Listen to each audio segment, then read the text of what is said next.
los puntos claves a tratar, siempre empezando por la despolarización ventricular normal, cómo se comportan los vectores en la hipertrofia ventricular tanto izquierda como derecha, los ejemplos y las conclusiones. Empecemos con la despolarización ventricular normal. Lo mismo, corazón y el sistema de, ¿cómo se llama? Exaxial de Jaime Bailey. Jaime Bailey. No, de Bailey. No, de Jaime. Entonces, nodo, ¿qué nodo es este? Nodo sinusal. Y si les preguntan en ese examen qué otro nombre recibe el nodo sinusal, les he dicho, pues. Si no, yo me dedico a hablar solo de electro, yo me estoy acordando las preguntas IF y FLAC. Y el de el aurículo ventricular, Ashok-Tawar. IF, K-E-I-T-H, FLAC, F-L-A-C-K, FLAC. Y el AB, el nodo aurículo ventricular, es el nodo de Ashok-Tawar. Ya, bueno, empezamos. Hablemos primero de los ventrículos. Este es el ventrículo derecho, este es el ventrículo izquierdo. Entonces, primero se despolariza el septum interventricular y se despolariza la parte izquierda del septum. Aquí no lo aprecian bien, no aprecian bien la animación, pero acá sé que primero grafiqué, primero se despolariza la parte izquierda del septum. Esta despolarización ocurre de izquierda a derecha y se generan múltiples vectores y estos vectores son resumidos en una resultante.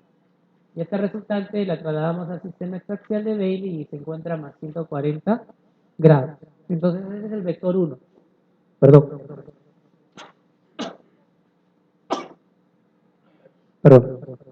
El vector 1 es el vector que representa la despolarización del septum interventricular y está a más 140 grados.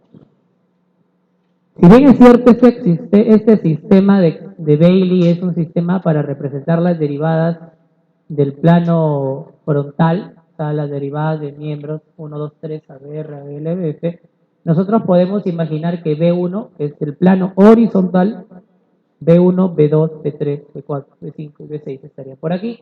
Este es el lado derecho y este es el lado izquierdo. ¿Ok?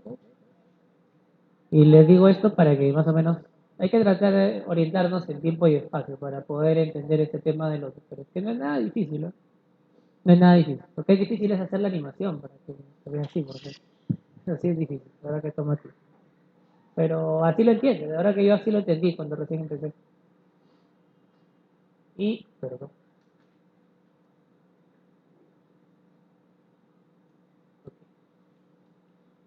Luego de despolarizarse el ventrículo y el septum interventricular, se despolarizan las paredes libres del ventrículo izquierdo y el ventrículo derecho. Pero como en condiciones normales el ventrículo derecho tiene una masa despreciable con respecto a la del ventrículo izquierdo, las fuerzas vectoriales que van a ser representadas en el sistema de Bailey son las del ventrículo izquierdo. Entonces, ¿qué va a suceder? Esos vectores se van a resumir en un vector resultante que está en este caso, a más 40 grados, ¿no? Y tenemos dos vectores, el vector, dicho sea de paso, este es el vector que representa la despolarización del ventrículo izquierdo, pero este otro vector lo puse más delgadito, representa la despolarización de la pared libre del ventrículo derecho y lo puse más delgado, justamente porque al tener menos masa y al ser un ventrículo cuya masa es despreciable, entonces el vector va a ser de menor voltaje y por eso que lo puse delgado. Entonces, el vector 2 tiene dos componentes, el vector 2i y el vector 2, digamos, el componente izquierdo y el componente derecho. Pero en los libros ustedes van a encontrar que solamente representan a este vector, porque es el vector que predomina. Pero yo les he puesto esto por un motivo, que ya van a entender por qué. Y estos dos vectores se resumen en una resultante que está a más 60 grados. Justo coincide con la derivación 2. O sea, el vector de despolarización de la pared libre izquierda con el de la pared libre derecha se resumen en un vector que está a más 60 grados. Entonces el vector 2 es este. Es decir, el resumen de los dos vectores, derecho e izquierdo. Vector 1, ¿cuánto estaba? A 140 y el vector 2 está a 60. Y luego tenemos la despolarización de las bases. Esta y esta. Puse sus flechitas ahí. Y estos vectores, que son múltiples, van a resumirse en un vector resultante, que lo vamos a trasladar al sistema exaxial de Bailey, y este vector está a más 240 grados. Este primer ángulo recto son 90 grados, este segundo ángulo recto 180 grados, y hasta llegar al vector son más 240 grados. Pero ¿qué pasa si yo quiero decir no más 240, sino decir el complementario? Si esto mide 240, ¿esto cuánto mide? Para completar los 360, ¿cuánto mide? Matemática. 120. Y lo que les dije, si acá es menos 30, menos 40, menos 90, sería menos 120. ¿Okay? O sea que lo pueden encontrar o lo pueden ver de las dos maneras. Entonces, tres vectores. El vector 1 está a más 140, el vector 2 a más 60 y el vector 3 a más 240. Siempre la cola de la flecha o del vector negativo y la cabeza del vector positivo. Entonces, teniendo en cuenta la dirección de los vectores, vamos a entender por qué en determinadas derivadas, el QRS tiene primero una Q, luego una R o una S. Entiendo yo que tienen el concepto, pero se los voy a hacer, digamos, de cuenta que todavía no lo saben. Pero la primera, en el QRS, hemos hablado de las ondas P en la primera charla porque eran aurículas. Ahora hablamos del QRS, que son ventrículos. Entonces, la primera onda, si en el electrocardiograma, el QRS, la primera onda es negativa, ¿cómo se llama esa onda? Tengo la onda P, el segmento, el intervalo PR, y luego tengo una onda que va hacia abajo. ¿Cómo se llama la primera onda negativa? Q. ¿Y qué pasa si el QRS no empieza con una onda negativa, si no empieza con una onda positiva? R. Entonces, y la onda negativa que sigue a una R, ¿cómo se llama? S. Entonces, eso es lo que ustedes tienen que saber.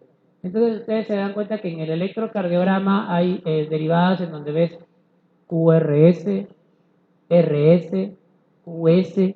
Entonces, esas morfologías o el hecho de que el electrocardiograma del QRS tenga esa diferente configuración es por los vectores.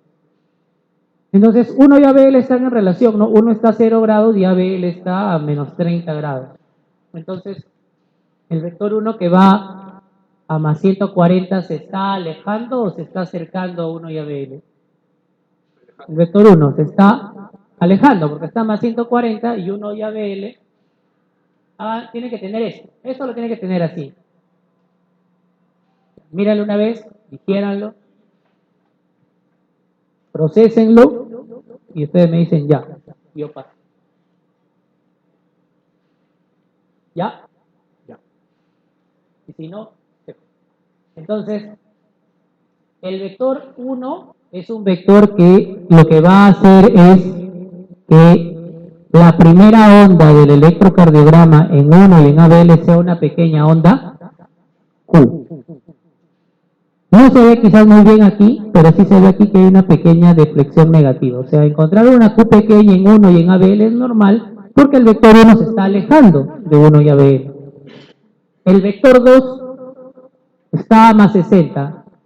Si el vector 1 se estaba alejando de 1 y ABL, el vector 2 que está más 60 se estaría acercando, porque está más cerca de 1 y ABL que el vector 1. Entonces, la segunda deflexión, si la primera era Q, la segunda es una onda R. Y el vector 3, que es el vector que está a más 240, que es un vector de las bases, que es un vector chiquitito, tiene poco voltaje, es un vector que se está alejando y a veces podemos ver en 1 y ABL una S pequeña.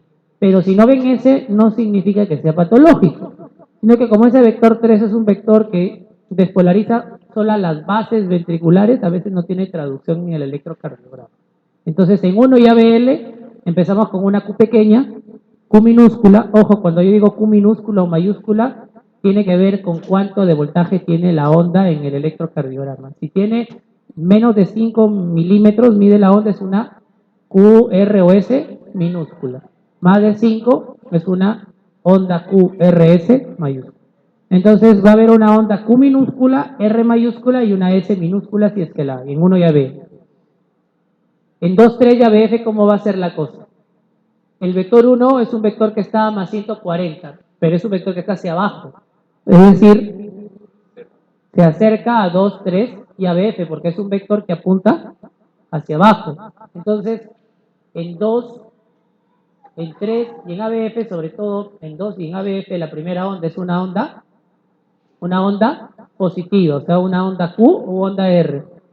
Onda, si es que el vector 1 es el vector que se está acercando a la cara inferior, o sea, 2, 3 y ABF, si se acerca en el electrocardiograma se va a ver positivo o negativo. Positivo. Entonces, en el 2, 3 y ABF, incluso aquí, el complejo es pequeño, pero la primera parte es positiva. O sea, la primera parte del QRS en 2, 3 y ABF es positivo, o sea, es R, no empieza con Q. Y la segunda parte del vector 2, el vector 2 que está a más 20, ¿cómo va a ser? Es un vector que está, perdón, a más 60. El vector 2 está a más 60. Justo coincide con, ¿qué derivada? 2. Entonces, ¿qué pasa? Que en 2 sencillamente se mantiene la R porque evidentemente está en la misma dirección. Entonces no va a haber ningún problema. Pero con respecto a 3 y ABF, el vector el 2 se está alejando con respecto a ABF y a 3. Entonces vamos a ver que el QRS, que era R puro, empieza a bajar y se convierte luego en una S. Entonces, en 2, 3 ABF, mayormente la configuración es R, S. Acá es Q, R, S. En ABR, el vector 1 está en una dirección contraria a ABR. El vector 2 está en dirección contraria a ABR. El único vector que está en la misma dirección que ABR es el vector 3, pero como es un vector chiquito, pues no tiene traducción en el electrocardiograma mayormente. Entonces, si es que el vector 1 y 2, que son los más importantes, los que tienen más voltaje, se alejan de ABR, el complejo QRS en ABR es negativo. Por eso que en ABR es normal tener onda P negativa, por lo que les expliqué en la charla anterior, y tener QRS negativo. ¿Ok? Eso es normal. En B1 y B2, ¿qué va a pasar? Les dije que imaginen que aquí abajo está B1, B2 hasta B6. El vector 1 se acerca al lado, se va hacia la derecha o se va hacia la izquierda. El vector 1 que va a más 140, está así. Se va hacia la. Entonces, ¿qué va a pasar con el vector 1? ¿Se acerca o se aleja a B1, B2? Se acerca, se acerca. Entonces, en B1 y B2, vamos a ver que en B1 es una onda R pequeñita, R minúscula. Y en B2, la onda R ha progresado. Por eso que ustedes van a escuchar a los cardiólogos decir, tiene una buena progresión la onda R. O sea, que la onda R pequeña en B2 ya se convierte en R, o la R tiene mayor voltaje, B3, B4 más voltaje, y en B5 y B6 la onda R es predominante. Ahora, el vector 1 con respecto a B5 y B6, el vector 1 que está viajando así. B5 y B6 está por acá. B1 y el vector está así, el vector 1. ¿Se está alejando o se está acercando? Se está alejando. Entonces, ¿qué va a pasar en B5 y B6? Va a haber una pequeña onda Q, o sea, una onda negativa. El vector 2 está así. Con respecto a B1 y B2, ¿qué está pasando? ¿Se está? B1, B2 está por acá. Con respecto a B1, B2, ¿qué está haciendo? ¿Se está alejando o acercando? ¿Se está alejando? Entonces, ¿qué va a pasar? Lo que era R ahora pasa a ser una onda negativa, o sea, S. Y el vector 2 con respecto a B5 y B6 se está acercando, el vector que está más 60. Entonces es por eso que después de una Q pequeña viene una onda R grande. Entonces, ¿en qué derivadas yo puedo encontrar Q y no es patológico? Porque ustedes les han dicho que la onda Q es patológica, ¿cierto? La onda Q es patológica, pero no toda onda Q es patológica. Les estoy demostrando que en ABL, en B5 y B6, por el tema de vectores, podemos encontrar onda Q minúscula, no mayúscula, una Q pequeña, y eso es normal por un tema de vectores. ¿Y qué pasa con respecto a B3 y B4? Los vectores son perpendiculares.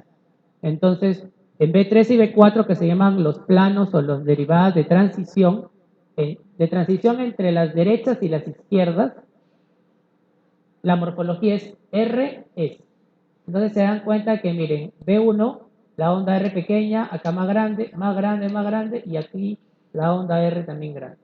La S va desapareciendo.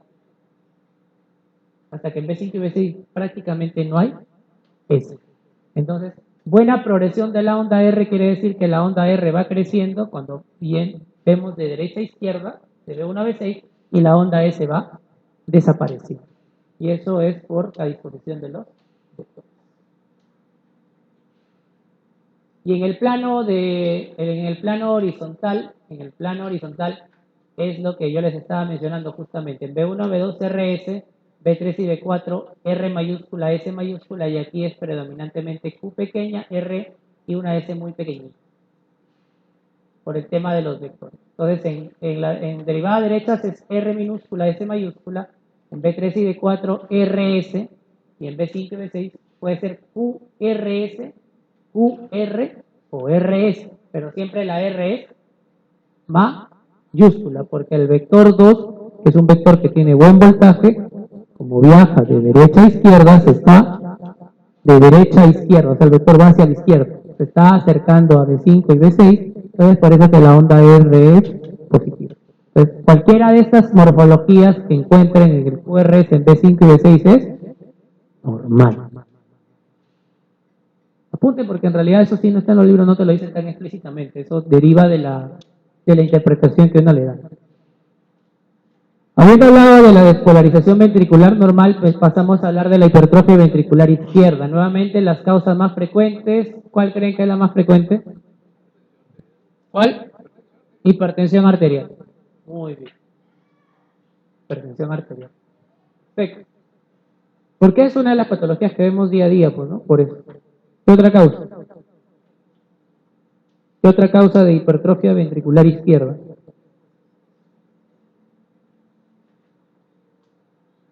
La estenosis mitral genera crecimiento de aurícula izquierda. La estenosis de qué válvula genera hipertrofia del ventrículo izquierdo. La estenosis aórtica. ¿Qué patología genera también de forma primaria o idiopática hipertrofia del ventrículo izquierdo? También puede ser del derecho. La miocardiopatía hipertrofia. Obstructiva le puse, pero no necesariamente tiene que ser obstructiva. O sea, para darle el apellido de obstructiva tiene que cumplir otro criterio. O sea, podemos tener miocardiopatía hipertrófica no obstructiva u obstructiva. O sea, el término obstructiva exige otros criterios. Ecocardiograma.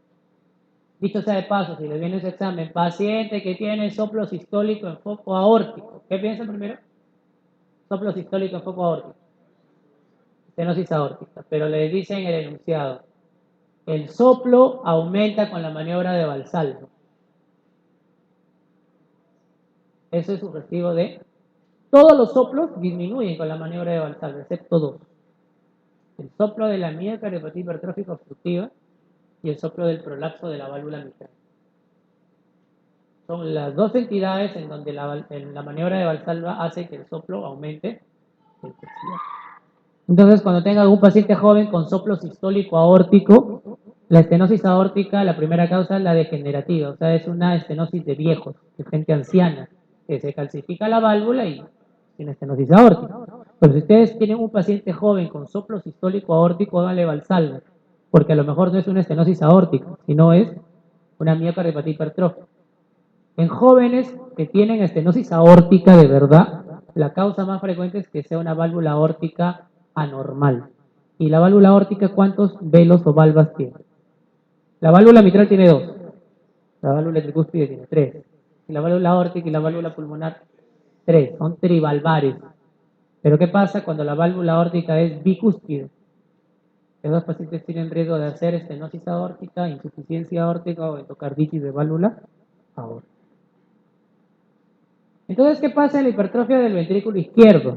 En la hipertrofia del ventrículo izquierdo, recordemos el vector 1, que es el vector que va a más 140, el vector 2 ya no va a estar a más 60, sino que el vector 2 que es el vector que despolariza la pared libre del ventrículo izquierdo, es desplazado hacia la izquierda. O sea, se acerca a qué derivadas. ¿Qué derivadas están a la izquierda? 1 y ABL. Hablando de las derivadas de miembros, no de B1, B2, B5, B6. Entonces se acerca a 1 y ABL. Entonces, ¿qué va a pasar? Va a suceder que el vector, que es el vector predominante, es el vector 2, está hacia la izquierda. Y si se acerca a 1 y ABL, ¿cómo esperamos ver la onda R en 1 y ABL? ¿Grande o pequeña? Grande, porque es un vector que se está acercando a 1 y ABL. Entonces, si ustedes recuerdan, cuando les puse el ejemplo,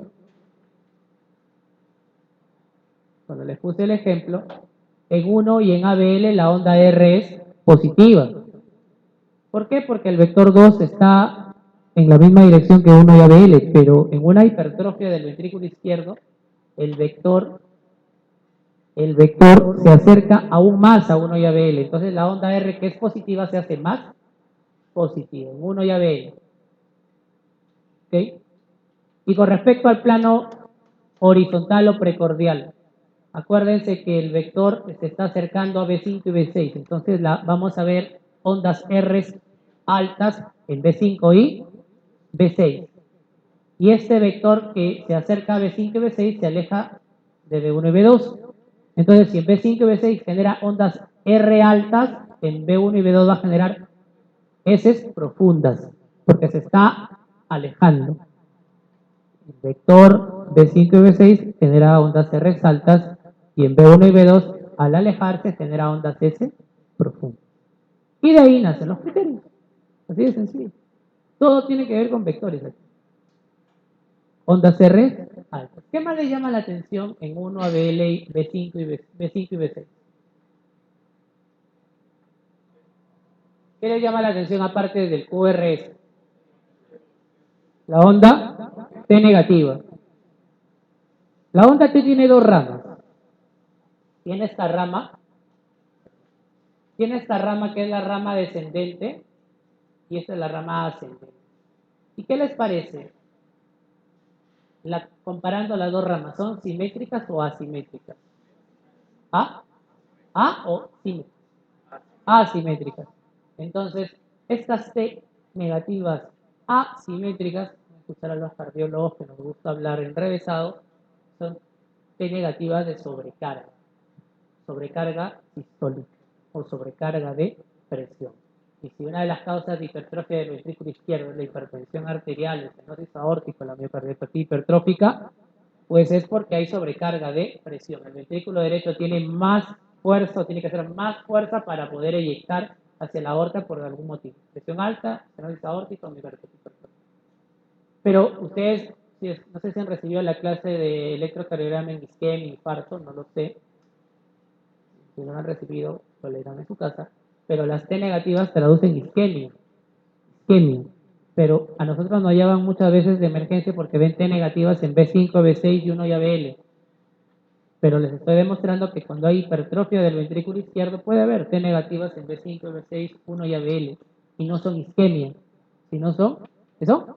Las T negativas asimétricas en B5, B6, 1 y ABL. T negativas de sobrecarga. Y para que ustedes tengan una mnemotecnia, las T negativas las T negativas simétricas sí son de isquemia. Simétricas sí son de isquemia. Asimétricas sobrecarga. Y nos ayuda a tomar decisiones, porque si no lo catalogan como infarto, isquemia o angina inestable y le dan tratamiento como tal, pero es un hipertenso nada más. Por eso es importante que vean este tema de electrocardiografía básica, porque van a ser guardias en emergencia, como internos y luego como residentes.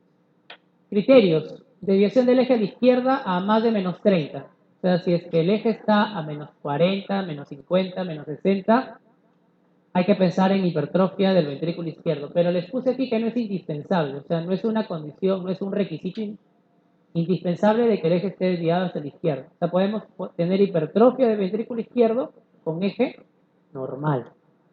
Pero suele ver, pero no es indispensable. Aumento del voltaje del QRS. En B5 y B6, 1 ya B, le onda CR altas y en B1, B2, S profundo.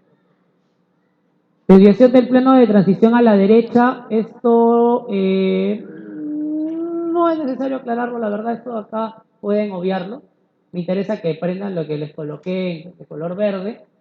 Y signo de sobrecargas históricas, T negativas asimétricas de vértices romos en B5, B6, 1 y algo. Entonces, esos son los criterios de hipertrofia del ventrículo izquierdo. Pero ustedes han escuchado seguro a sus docentes en pregrado que les dicen que hay los famosos criterios de Sokolov. ¿Qué otros criterios hay? Cornell, ¿y qué más? Lewis. ¿Otro más? Hay varios más, de Bayes, de Romit Ellis, hay otros criterios. Pero con que sepan, Sokolov, Cornell y Lewis me doy por satisfecho. Entonces, ¿qué va a pasar? Esto, lo que habíamos visto, ¿no? Sokolov, y ya está de más decirles por qué razón se ideó Sokolov, Cornell y Lewis, pues por el tema de vectores. Entonces, ¿qué pasa cuando yo tomo la onda R de B5 o B6? Tomo la más profunda. Mejor dicho, tomo la más alta, ¿no? O sea, puedo tomar B5 o B6, siempre tomo la más alta. ¿Qué pasa si la R en B5 y B6 más la S en B1 o B2 mide más de 35? Eso es Sokolov positivo. O sea, perdón. Cornell. Cornell es R en ABL más R en B3 más de 20 milímetros. En mujeres. En varones, para decir Cornell positivo es 28. Y Lewis es R en D1 más S en D3 más de 17. Memoria. Pero cuando ya ven 20 electros por día, se tiene que quedar. Se aprende que sea por osmosis. Entonces, los criterios electrocardiográficos para diagnóstico de hipertrofia del ventrículo izquierdo, ¿cuáles son? R altas en B5 y B6 con S profundas en B1 y B2, Sokolov más de 35, Lewis más de 17, Cornell más de 20 en mujeres y 28 en varones, y sobrecarga sistólica del ventrículo izquierdo, traducida en T negativas asimétricas en B5 y B6, 1 y 2. A veces hasta en B4, a veces, pero la literatura dice B5, B6, 1 y 2. Hipertrofia ventricular derecha. Causas. No piensen que la primera causa de hipertrofia del ventrículo derecho es valvulopatías del lado derecho, sino que la estenosis mitral, si bien es cierto, genera crecimiento de aurícula izquierda, sobrecarga de presión en aurícula izquierda, retrógradamente incrementa la presión capilar pulmonar, genera hipertensión pulmonar, y si la hipertensión arterial sistémica genera hipertrofia del ventrículo izquierdo, la hipertensión arterial pulmonar genera hipertrofia del ventrículo derecho. Entonces, valvulopatía del corazón izquierdo con repercusión retrógrada como la estenosis mitral. O sea, en un paciente con estenosis mitral pueden ver signos de crecimiento de aurícula izquierda, como por ejemplo, ¿cómo vas a ver un signo de crecimiento de aurícula izquierda? Uno, digo, en una estenosis mitral. Claro, electrocardiográficamente, puedes P mellado. P más de cuántos segundos? Más de 0,10. Y además de ver crecimiento de aurícula izquierda, puedes ver hipertrofia del ventrículo derecho. Ojo, que está inserto. Porque la estenosis mitral no tratada, ¿vieron esa aurícula que les enseñé con esa válvula mitral que no se abre? Toda esa presión que se genera se transmite retrógradamente hacia el árbol pulmonar y genera hipertensión pulmonar. Tetralogía de Fallot, ¿cierto? La tetralogía de Fallot, ¿cuáles son los componentes de la tetralogía de Fallot? Uno. Dime uno, son cuatro. Uno. Cabalgamiento de la aorta, ¿qué más? Hipertrofia del ventrículo derecho. No. La transposición es otra cardiopatía. Aorta cabalgante, hipertrofia del ventrículo derecho, ¿qué más? ¿Ah? CIB, ¿y qué más? Estenosis pulmonar. ¿Valvular o subvalvular? Subvalvular. pero también puede ser valvular. La subvalvular también se llama infundibular. Epstein, hipertensión pulmonar, y de las acianóticas, como CIA, CB y PCA, la que más genera hipertensión pulmonar y crecimiento de cavidades derechas es la CIA. CIB y PCA generan crecimiento y dilatación de cavidades izquierdas. Entonces, ¿qué va a pasar en una hipertrofia del ventrículo derecho? Recuerdan que el vector 2 que estaba más 60 era el resultado de un vector 2D y 2I. O sea, vector derecho y vector izquierdo. Pero le dije que el derecho, pues no le hacemos caso porque la pared libre del ventrículo derecho es despreciable. Pero ¿qué pasa si el ventrículo derecho es hipertrofia? ¿Cuál de los vectores va a predominar, el 2D o el 2I? El 2D. El 2D, porque el vector 2D crece, gana voltaje, gana protagonismo porque el ventrículo derecho se ha hipertrofiado. Vector 1 no cambia, los dos vectores, y puse el vector 2D más grueso y el vector resultante, o sea, el vector que resume el 2D y el 2I, ya no está a más 60, que es lo normal. Ya no está hacia 1 y ABL, que es lo que pasa cuando está hipertrofiado el ventrículo izquierdo, sino que está desviado a la derecha, o sea, más en relación a 2, 3 y ABL. Entonces, ¿qué va a pasar cuando yo tengo una hipertrofia del ventrículo derecho? Voy a ver ¿qué otra cosa? Cuando hay una hipertrofia del ventrículo derecho, el vector 3, que normalmente también es despreciable, gana protagonismo, porque ABR de alguna u otra manera está en relación al ventrículo derecho. Entonces ese vector, cuando el ventrículo derecho se hipertrofia, gana protagonismo, gana voltaje. Entonces van a ver cómo es el QRS en ABR, negativo o positivo en una persona normal. Negativo. En ABR todo es negativo. La onda P, QRS y la onda T. Pero en un paciente con Fallot, los electrodos del Fallot son típicos. Van a ver que ABR es positivo. ¿Qué otra causa de ABR positivo conoce? Inversión de electrodos. Cuando invierten el electrodo del brazo derecho con el brazo izquierdo, van a tener que en ABR va a estar positivo y en 1 y ABL va a estar negativo el QRS. Ojo. Pero si los electrodos están bien puestos y el QRS en ABR es positivo, quiere decir de que el lado derecho está aumentado de tamaño. Entonces, en ABF positivo, 2, 3 de ABF, el QRS positivo porque el vector resultante de 2D y 2I es un vector que apunta más hacia abajo, hacia esas derivadas. En ABR positivo, también predominantemente, le gana el componente positivo al negativo. Y con respecto a B5 y B6, el vector 2D se acerca a B1, B2 y se aleja de B5 y B6.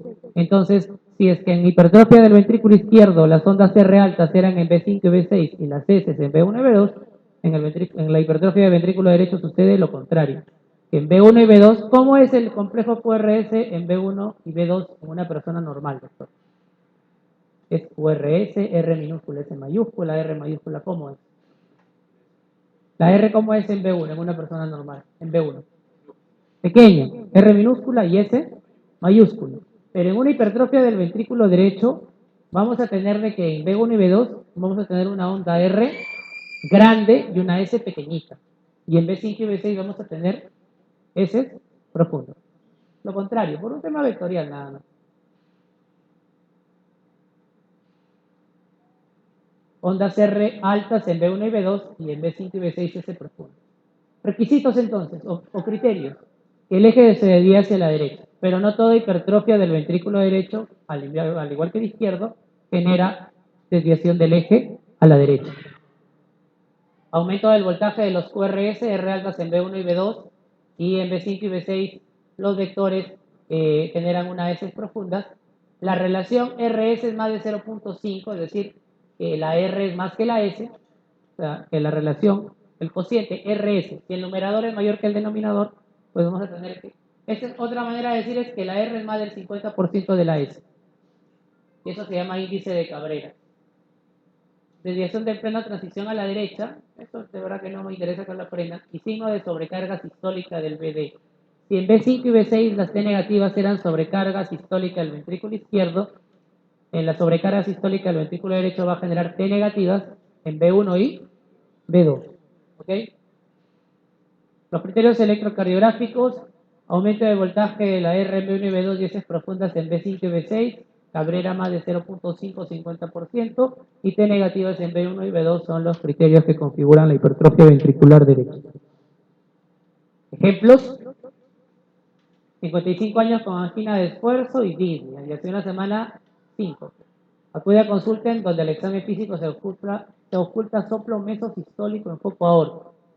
El soplo de la estenosis aórtica es un soplo mesosistólico. No es proto, no es tele, no es pan, pues holo. Es meso. O sea, es en la mitad de la diástole. La diástole tiene proto, meso y telediástole. Es mesosistólico. En diamante también se le llama el soplo.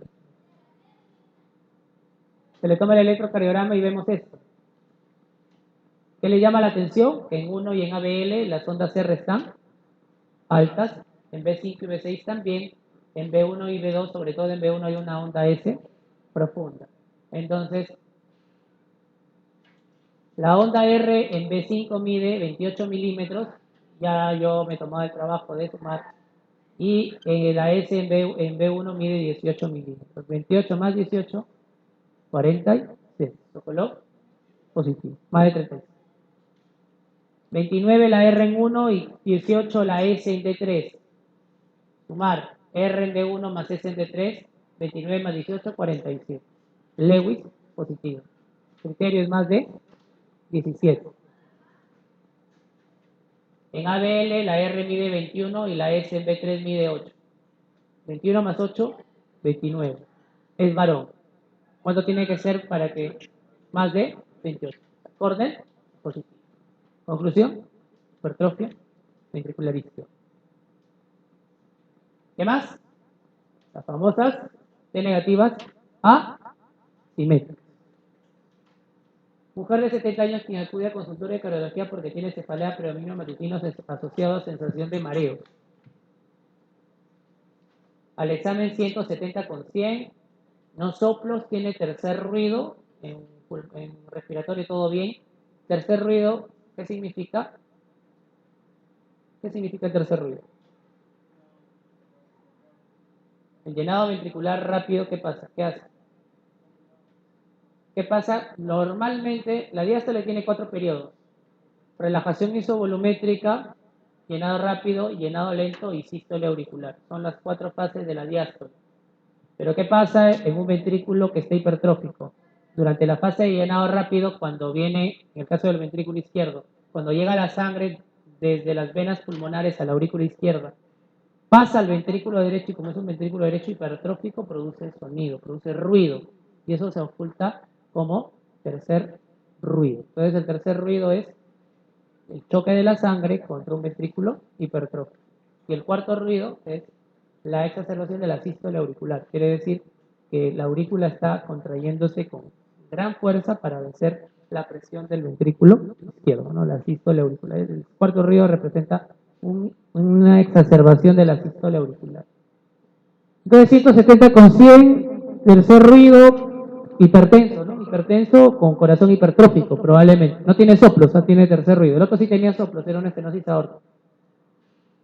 25 en B5 y 18 en B1. 43 de Socoló. Más de 35, positivo.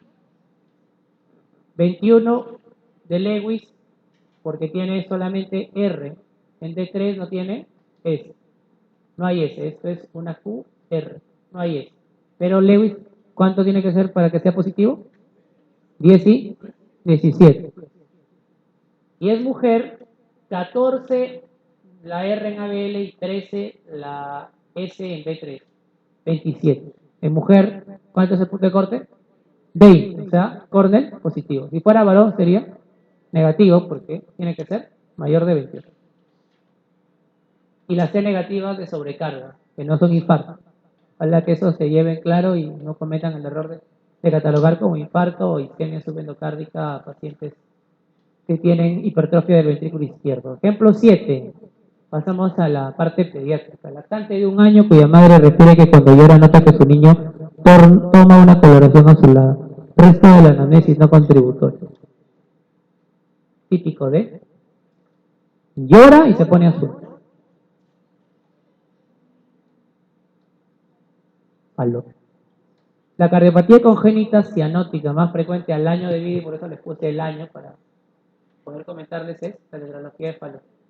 Y la cardiopatía congénita cianótica más frecuente al nacimiento de la transposición de grandes vasos. ¿Y por qué razón? Porque muchos Fallot no se diagnostican al nacimiento. El Fallot son 4 cosas, que ya hemos conversado, los 4 componentes del Fallot.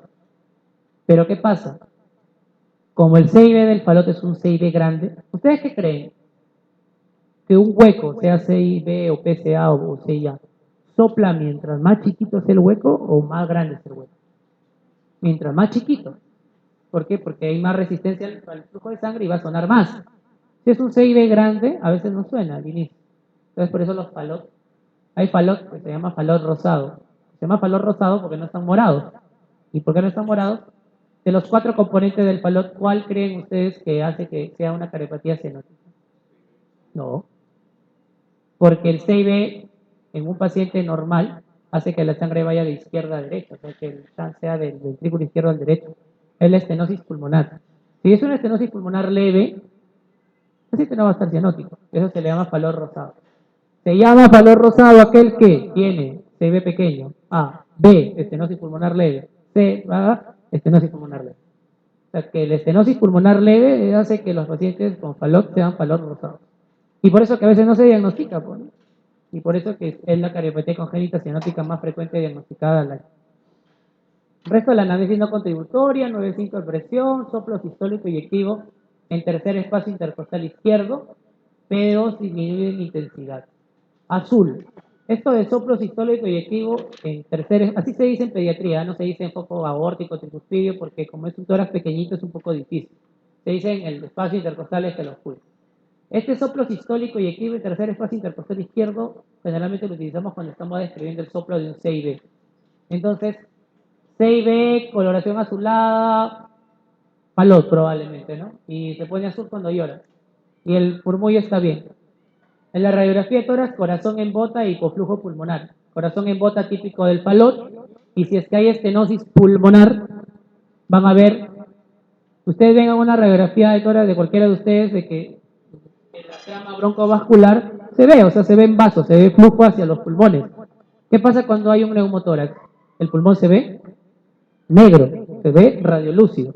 Entonces, en un Fallot, como la válvula, como hay una estenosis pulmonar, hay hipoflujo pulmonar, van a decir, la placa está penetrada. No, no está penetrada, tiene hipoflujo pulmonar porque es un Fallot, porque está estenótica, o está estenótico el infundíbulo pulmonar o la válvula pulmonar. Le toman el electro y ¿qué llama la atención aquí? Rápido, ya creo que estoy demorándome mucho, así que, ¿cómo ven B1 y B2? ¿Qué les parece la R? ¿Es una onda R? Alta. O sea, eso es hipertrofia del ventrículo derecho. En ABR, positivo. Entonces, el eje está derecho encima, porque el eje, para ver el eje, primero yo siempre veo 1 y ABF y veo en qué cuadrante cae. En 1 está negativo y en ABF está positivo. Quiere decir que cae en la parte negativa de 1 y cae en la parte positiva de F. Y esto es el sistema de Bailey. Cae en la parte negativa de 1 y en la parte positiva de F. O sea, está en el primero y en el segundo cuadrante. O sea, está a más 90. O sea, el eje está desviado a la derecha. Hasta ahí no dije cuántos grados, pero sé que está desviado. Y luego ya veo la masa isodifásica. Para ver la masa isodifásica, veo la masa isodifásica es 2. 2, su perpendicular es L. Y L está, la parte positiva de L está a menos 30. Y la parte negativa, porque L es negativo en este electro, está en su complementario, a 150. Entonces, el eje cae, la masa isodifásica 2, la perpendicular a 2 es ABL, pero negativo. Entonces cae la parte negativa de ABL. La parte negativa de ABL está a más 150. Por eso que el eje está a más 150. R salte en B1 y B2 con T negativas y R positivo en ABR. QRS predominantemente positivo. Tiene una parte negativa, ¿no? Pero es predominantemente positivo. Diagnóstico, Fallot. Hipertrofia del ventrículo derecho, CIB por el soplo y bueno, el cuadro clínico también encaja. Ejemplo 8. 11 años con antecedentes se ha diagnosticado el año de edad típico de los pacientes peruanos, ¿no? Le diagnosticaron a mi hijito un soplo y dijeron que lo traiga al cardiólogo y nunca lo llevó al cardiólogo. Madre decide hacer caso omiso a las indicaciones médicas. Me acude a consulta a los 11 años por línea de esfuerzo y 5. Y les dije que de las cardiopatías congénitas acianóticas, CIA, CIB y PCA, la que genera mayormente hipertensión pulmonar es CIA. El CIA genera hipertensión pulmonar y la hipertensión pulmonar genera hipertrofia del ventrículo derecho. 9,56 de presión, P2 aumentado de intensidad. ¿Qué significa que el segundo ruido esté aumentado de intensidad? Les expliqué qué significa que esté desdoblado. Que la válvula pulmonar demora más en cerrarse porque hay más flujo que tiene que pasar a su través porque estamos frente a un CIA. Pero ya este es un CIA que generó hipertensión pulmonar. ¿Qué pasa si yo la laptop la cierro? Imaginémonos que esto es una puerta. ¿Qué pasa si yo la puerta la cierro de una distancia de aquí para acá? ¿Sonará? No va a sonar. Pero si yo cojo la puerta y hago esto, o sea, doy un portazo, va a sonar. Entonces, si hay mucha presión en la pulmonar, el cierre va a ser un cierre vigoroso y la P, o el segundo ruido pulmonar, va a estar aumentado de intensidad. O sea, cuando escuchen un enfoque pulmonar, un segundo ruido aumentado de intensidad, sospechen en hipertensión pulmonar. Tronco pulmonar dilatado en la radiografía de tórax, vemos el electro, ABR positivo también el QRS en B1 y B2, el eje está derecho, está a más 120, negativo en 1, positivo en F, eje derecho. La más isodifásica, ABR. ABR es la más isodifásica, comparada con el resto. Perpendicular a ABR, ¿cuál es? 3. 3. ¿Y 3 a cuántos grados está? 120 positivo, pero y cae en la parte positiva de ABR. ¿Y la parte negativa de ABR cuánto está? 120 positivo, su complementario es menos 60. Menos 60. Entonces, eje derecho, R altas, T negativas y QRs en ABR predominantemente positivo. ¿Sí? Diagnóstico CIA con hipertensión pulmonar. CIA, CIB y PCA, el shunt es izquierda-derecha, derecha-izquierda. ¿Dónde hay más presión? ¿En el lado izquierdo o en el lado derecho? En una persona sin hipertensión pulmonar. O sea, siempre va a ser izquierda-derecha. Pero ¿qué pasa cuando ya avanza la enfermedad, no se trata, hace el famoso síndrome de Eisenmenger? Entonces el shunt se revierte. Entonces ya no va a ser izquierda-derecha, sino derecha-izquierda. Conclusiones. Más frecuente de hipertrofia ventricular izquierda, HTA, estenosis aórtica y miocardiopatía hipertrófica. Sokolov, Cornell y Lewis, T negativa de sobrecarga, R altas en B5 y B6 y S profundas en B1 y B2, ese es el Sokolov. Ese es el Sokolov. Derecho, aquello es derecho. Perdón. Hipertensión pulmonar, estenosis pulmonar, tetralogía de Fallot, estenosis mitral, que puede generar de forma retrógrada también hipertensión pulmonar y por ende hipertrofia del ventrículo derecho. Onda C resalta en B1 y B2, QRS positivo en ABR, T negativas en B1 y B2 y el índice de Cabrera es mayor aquí, no menor, disculpen nuevamente, mayor de 0,5, porque la onda R predomina sobre la onda S en una hipertrofia ventricular derecha. En una persona normal predomina la onda S sobre la onda R en B1. Recuerden que en B1 es R pequeña, S grande. O sea, en una persona normal predomina la S sobre la R. En una hipertrofia ventricular derecha predomina la R sobre la S. ¿Listo? ¿Alguna pregunta? Si no, para pasar al otro tema, que es el último.